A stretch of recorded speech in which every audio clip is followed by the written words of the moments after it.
And this next one is lift heavy to get big. Okay, so I wrote these down and I like these because some of these things I haven't heard in quite some time because I spend time around different people, but I know they're still quite common because I hear people mention them.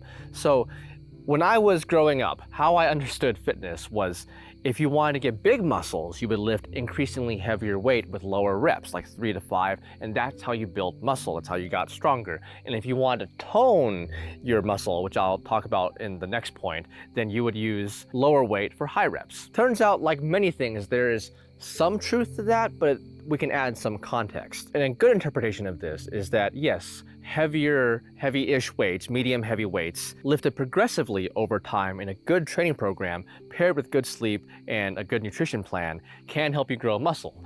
But the context around that is that you can also do that with medium weight or even on the lower end of weight. The common thing we hear nowadays is you can grow muscle at any rep range. The idea is that you can push yourself enough to be where it's near failure, and then you can exhaust your muscle fibers and stimulate growth that way. So we can either recruit a lot of muscle fibers at once with heavier weight, or we can use medium-ish weight and recruit more muscle fibers over time throughout the working set. This is explained very well in something called Henneman's size principle if anyone wants to look it up. So if you want to use heavy weight to get bigger muscles and get stronger, it's perfectly fine to do so, especially if it's well within your ability and you can handle those lifts, you can handle that weight safely and competently.